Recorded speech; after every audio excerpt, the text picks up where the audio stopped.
Alors aujourd'hui, je voudrais partager avec vous un article très intéressant et qui résume parfaitement bien l'esprit du modèle paléo. C'est un article en fait, que j'ai trouvé sur le hasard de mes recherches, c'est sur le site Business & Co.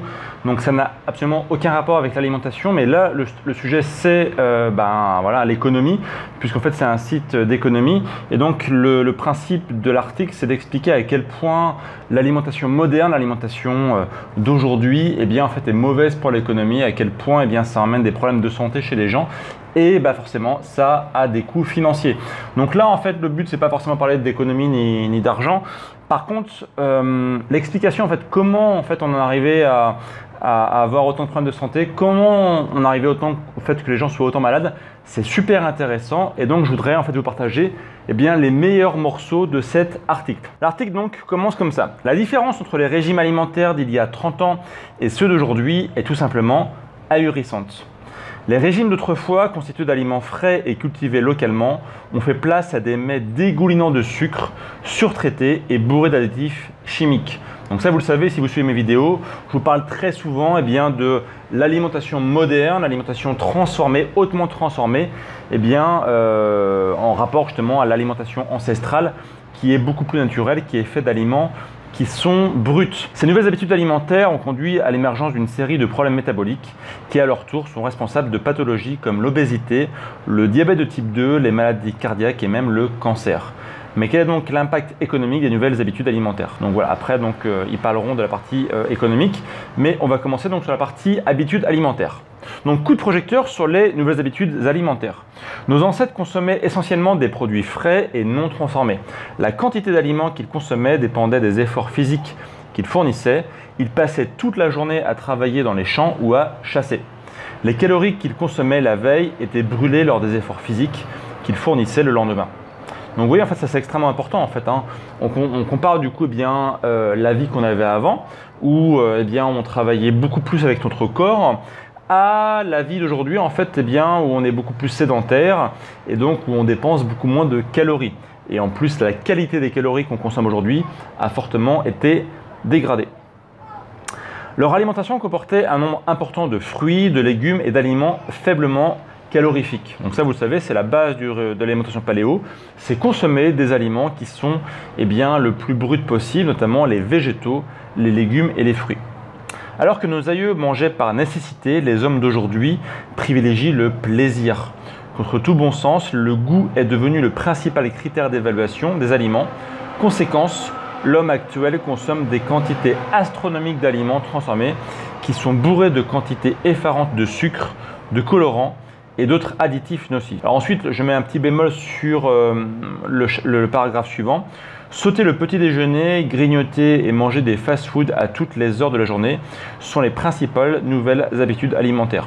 Alors, j'en ai souvent parlé, en fait, sauter le petit déjeuner et grignoter n'est pas forcément une mauvaise chose en soi. Ça va dépendre en fait de la qualité des aliments qu'on grignote. Si par exemple grignoter, ça va être manger un fruit ou quelques oléagineux, ça ne pose pas spécialement de soucis. Et j'ai fait aussi d'autres vidéos où je vous expliquais que sauter le petit déjeuner n'était pas forcément une mauvaise chose en soi. Surtout notamment si vous mettez en place le jeûne intermittent. Mais voilà, sur le principe, notamment quand il parle de fast-food, c'est tout à fait pertinent. L'homme moderne ingurgite de nombreuses calories, mais en dépense très peu. Alors même si j'aime pas beaucoup parler de calories, ce petit paragraphe a néanmoins l'intérêt de montrer à quel point justement, il ne faut pas mélanger en fait les bonnes calories des mauvaises calories.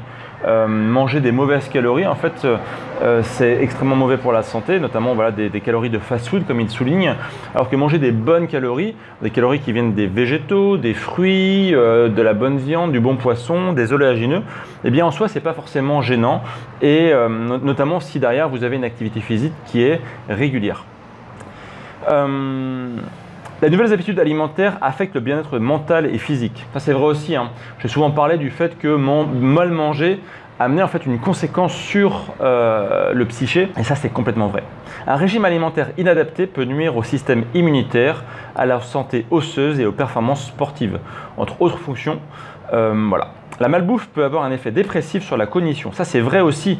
Vous savez à quel point en fait, le fait de mal manger a un impact négatif sur votre microbiote et à quel point le microbiote a un effet sur le psyché. C'est-à-dire le sujet de ma précédente vidéo où je partageais en fait l'interview d'un docteur en fait, qui expliquait en détail l'impact entre microbiote et maladie mentale. Ça, c'est extrêmement important. Donc, notamment, ça impacte la capacité à résoudre des problèmes, la mémoire, la vigilance, le sommeil et le traitement de l'information. Alors ensuite, on parle un peu d'obésité. Manger régulièrement la nuit, manger beaucoup de fast-food, sauter le petit déjeuner, manger des portions surdimensionnées et boire des boissons sucrées contribuent tous à la prise de poids qui peut éventuellement conduire à l'obésité. Alors, je suis plutôt d'accord avec tout ça, sauf sur la partie petit déjeuner. En fait, ça, c'est pas forcément, je suis pas forcément d'accord. L'obésité met les individus à risque de plusieurs problèmes de santé, y compris l'hypercholestérolémie, l'élévation du taux de triglycérides, le diabète de type 2, l'hypertension, les accidents vasculaires cérébraux, les maladies cardiaques, les calculs biliaires, les cancers, la dépression, l'arthrose et les problèmes cutanés. Donc ça, tout ça, c'est vrai. Hein. Notamment, j'en parle souvent aussi, ça s'appelle le syndrome métabolique, à quel point en fait le fait de mal manger dérègle notre corps par un effet de cascade et derrière on met plein de problèmes sur, comme c'est indiqué, l'hypertension, le taux de cholestérol, le taux de triglycérides, etc., etc. Donc ça, c'est complètement vrai. Et aussi les problèmes cutanés, car vous savez à quel point en fait la peau est un émonctoire et donc mal manger emmène des nombreux soucis de santé. Ensuite, il y a les problèmes de diabète aussi, j'en parle très souvent. Au fur et à mesure que le pourcentage de graisse corporelle d'un individu augmente, la capacité du corps à utiliser l'insuline de la bonne façon diminue, ce qui augmente le risque de diabète de type 2. Ça, c'est complètement vrai aussi. L'insuline, une hormone produite par le pancréas, aide à transporter le glucose vers les cellules. Chez les personnes atteintes de diabète de type 3, il y a du bruit derrière là, c'est quoi ce bazar? Chez les personnes atteintes de diabète de type 2, les cellules graisseuses, hépatiques et musculaires ne réagissent pas bien à l'insuline. Ça, c'est complètement vrai. Ce qui entraîne une résistance à l'insuline. Avec la résistance à l'insuline, le glucose ne peut pas être entré dans les cellules et au contraire s'accumule dans la circulation sanguine. Si le diabète de type 2 n'est pas bien géré, il peut entraîner des pathologies oculaires et rénales. Donc ça aussi, j'en parle très souvent du fait que l'alimentation moderne en fait, est extrêmement mauvaise pour la gestion de la glycémie, notamment à cause du fait qu'on mange beaucoup trop sucré, qu'on consomme des boissons sucrées, qu'on retrouve du sucre en grande quantité dans les produits industriels et transformés, etc. Ensuite, il parle de l'hypertension. La restauration rapide, les aliments transformés et les repas au restaurant sont devenus des aliments de base du régime moderne. Bien que ces aliments soient pratiques, ils contiennent également des éléments nutritifs nocifs comme le sodium. Lorsqu'une personne consomme trop de sodium, ses reins retiennent l'eau dans un effort pour maintenir l'équilibre du sodium dans le corps. Cela entraîne une augmentation du volume sanguin qui peut se transformer en hypertension artérielle. L'hypertension artérielle chronique affecte le cœur et peut éventuellement causer des maladies cardiaques. Donc ça aussi, c'est complètement vrai. La surconsommation d'aliments modernes a un impact non négligeable sur la tension artérielle. Ensuite, on parle des maladies cardiovasculaires. Les mauvaises habitudes alimentaires chroniques exposent ceux qui les adoptent aux maladies cardiaques principales comme principale cause de décès dans le monde. Les graisses saturées qui se trouvent dans les laits entiers, le beurre, la viande rouge, la crème glacée et les aliments transformés augmentent les niveaux de lipoprotéines de basse densité ou mauvais cholestérol. Alors ça, je ne suis pas d'accord. Aujourd'hui, en fait, on montre que ce n'est pas forcément les graisses saturées qui sont les coupables, mais la surconsommation notamment d'oméga 6 qu'on retrouve en très grande quantité dans les viandes industrielles, dans les plats hautement transformés aussi, comme les plats industriels, etc. Donc les graisses saturées ne sont pas forcément les coupables. Mais effectivement, manger des aliments hautement transformés a tendance à augmenter le taux de mauvais cholestérol, donc on appelle le LDL. Mais si vous avez vu mes anciennes vidéos, vous savez que l'augmentation du LDL n'est pas forcément le problème en soi. Le problème, c'est d'avoir justement un corps en mode inflammatoire. Ça, c'est important. Voilà, donc il parle des graisses trans qui proviennent d'aliments cuits commercialement et d'aliments transformés, augmentent le taux de LDL et diminuent les taux de lipoprotéines de haute densité ou bon cholestérol, donc on appelle le HDL. La combinaison de niveaux élevés de LDL et de faibles niveaux de HDL est un facteur de risque majeur de maladie cardiaque. Alors, ce n'est pas forcément le fait d'avoir du haut LDL qui pose problème. Encore une fois, le LDL est un indicateur. C'est le fait d'avoir un corps qui est déficient, qui marche mal et qui est chargé en éléments hautement inflammatoires comme les oméga 6. Une mauvaise nutrition peut nuire à la santé et au bien-être quotidien des individus. Elle est aussi susceptible de réduire leur capacité à mener une vie agréable et active. Ça, j'en parle très souvent aussi. La santé, ça a pour finalité bien d'avoir une vie agréable. Donc clairement, quand on est en mauvaise santé, eh bien, ça va avoir des impacts très très nombreux sur notre style de vie, sur notre capacité à être libre et à pouvoir profiter de notre vie comme on veut. À court terme, une mauvaise nutrition peut contribuer au stress, à la fatigue et affecter leur capacité de travailler. Ça, c'est complètement vrai aussi. Donc ensuite, on parle de l'impact financier. Voilà. Alors un petit exemple, notamment par exemple en Europe, il dit qu'environ 7% du budget européen de la santé est destiné au traitement des maladies chroniques liées à l'obésité. Le diabète à lui seul représente 9% des dépenses de santé des ménages en 2015. Et au Royaume-Uni, on estime que à 8,5 milliards d'euros, les sommes consacrées au traitement des maladies dues à une mauvaise hygiène alimentaire. Donc vous voyez, en fait, voilà. Après, donc, il y a pas mal de chiffres sur les conséquences économiques dans les différents pays. Ça nous intéresse un petit peu moins, mais ce que je voulais partager avec vous en fait, dans cet article, ouais, je trouve que c'est un très bon résumé en fait, de l'impact que peut avoir l'alimentation sur le style de vie, sur les nombreuses maladies modernes, hein, comme on parle de cholestérol, de maladies cardiovasculaires, d'hypertension et de tout ce qui en découle par la suite. Donc, ce qui est important à comprendre, en fait, c'est quand on mange une alimentation qui est adaptée à l'homme, l'alimentation qu'on va appeler donc paléo, tous ces problèmes, en fait, on ne les a pas. Quand on mange une alimentation qui va être très riche en végétaux, en fruits, en bonne viande, en bons poissons, et j'insiste sur le mot bon, hein, encore une fois, je ne parle pas d'aliments hautement industriels, je ne parle pas d'aliments qui ont été transformés massivement, mais au contraire de très bons aliments, tous ces problèmes, on ne va pas les avoir. Ça, ce sont des problèmes qui sont liés à l'alimentation moderne, à l'alimentation typiquement de l'homme moderne, de l'homme pressé, de l'homme qui veut aller plus vite, qui ne prend pas le temps de prendre soin de lui, qui ne prend pas le temps de prendre soin de son alimentation. Et donc derrière, en fait, il va payer par sa santé de toutes les conséquences de ses mauvais choix. Et donc aujourd'hui, vous savez que cette alimentation paléo est la meilleure possible. C'est quand on lit beaucoup de choses sur comment rester en bonne santé, comment baisser son taux de cholestérol, comment ne pas avoir de maladie cardiovasculaire, on converge toujours vers l'alimentation paléo. Alors il peut y avoir des variantes. On parle d'alimentation méditerranéenne qui, on va dire, est proche à 80-90% de l'alimentation paléo. Quand on parle de l'alimentation d'Okinawa, qui est aussi en fait typiquement l'alimentation paléo dans le monde asiatique finalement.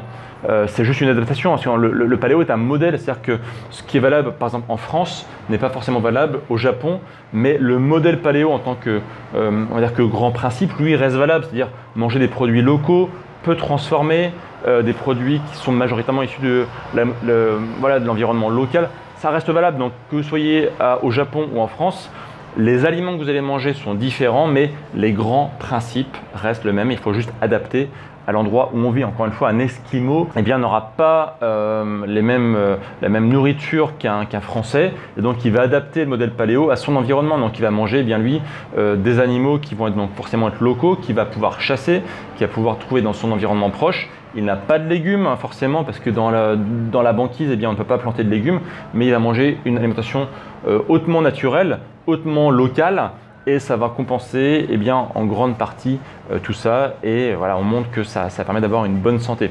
Bien sûr, on peut toujours trouver des petites études qui disent le contraire, mais globalement, le modèle paléo est le principe fondamental, et c'est logique en fait en soi, hein. C'est le paléo en fait, c'est juste manger ce pourquoi on est fait. C'est comme si demain vous disiez quelle est l'alimentation paléo pour une vache, c'est manger de l'herbe.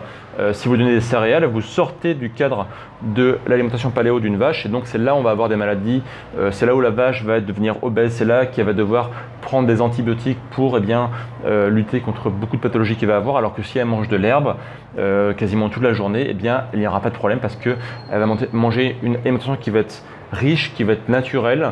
Et d'ailleurs, si vous avez vu ma vidéo sur le bœuf d'herbe avec Pierre Inard, ces vaches mangent que de l'herbe toute l'année. L'hiver, elles mangent du foin, donc c'est-à-dire de l'herbe séchée, donc c'est-à-dire que toute l'année, elles mangent de l'herbe, et ces vaches ne sont jamais malades. C'est un très mauvais client des vétérinaires.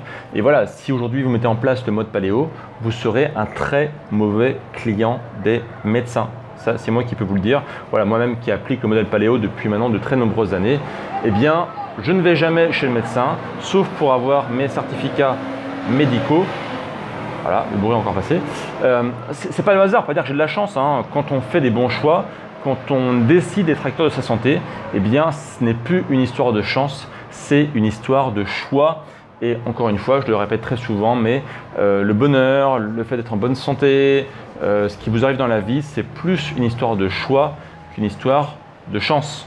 Voilà. Donc après, vous allez me dire, ok, mais c'est compliqué d'appliquer le modèle paléo parce que voilà, il y a le monde moderne, il y a les sollicitations extérieures, j'ai un travail qui est prenant, je suis stressé, je ne sais pas comment faire pour voilà, manger paléo parce que c'est compliqué, j'y comprends rien, il y a plein de choses autour de moi, comment avoir un bon sommeil pour donc eh bien, avoir justement un sommeil réparateur.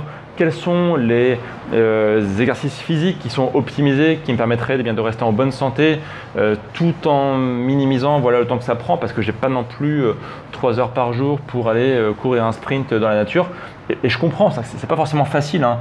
Aujourd'hui, notre monde moderne, en fait, il fait tout pour que eh bien, vous ne soyez pas en bonne santé. On a des sollicitations de partout, on vit dans un environnement qui est anxiogène, on vit dans un environnement où la bonne nourriture est dure à trouver. Donc là-dessus, je suis complètement d'accord avec vous. Et clairement, si demain je vous dis voilà, passez en mode paléo pour être en bonne santé, je comprends, c'est compliqué. Et c'est pour ça en fait que sur B-Move, eh bien en fait, par les vidéos que je fais, par les articles qu'on écrit, par tout ce qu'on fait, on veut vous aider en fait pour être en bonne santé. Après, c'est pas toujours facile parce que voilà, si vous regardez mes vidéos YouTube, en fait, j'en ai fait plus de 200 aujourd'hui et j'imagine que vous n'avez pas forcément le temps de toutes les regarder. Tout, voilà, je sais pas, il y a plusieurs dizaines ou plusieurs centaines d'heures, je sais pas combien de vidéos.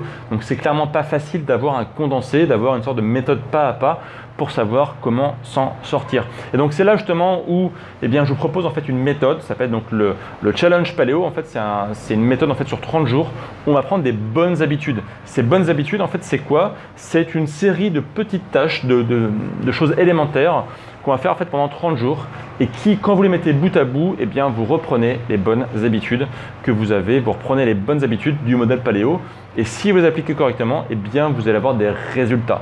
Donc 30 jours d'accompagnement, 30 jours en fait où vous allez en fait avoir eh bien, tous les jours des éléments importants à mettre en place, des menus, des listes de courses aussi, ça c'est hyper important les listes de courses.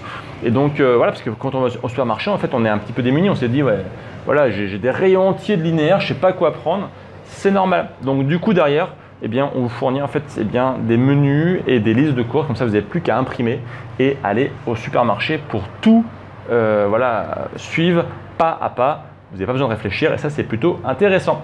Donc le challenge paléo, ça démarre dans quelques jours. Vous pouvez même commencer tout de suite. Je vous ai mis donc le lien juste en dessous de la vidéo. Juste à cliquer, c'est le premier lien qui apparaît. Et moi je retrouve de l'autre côté pour 30 jours de coaching pour mettre en œuvre donc tous les principes du paléo et avoir la meilleure santé de votre vie. Voilà, si vous avez des questions, en tout cas n'hésitez pas à les mettre en commentaire de cette vidéo. Et moi je vous retrouve juste derrière pour débuter le challenge paléo 2018. Voilà, je vous dis à très bientôt pour de prochaines vidéos et d'ici là bien sûr, passez à l'action et prenez soin de vous. Ciao!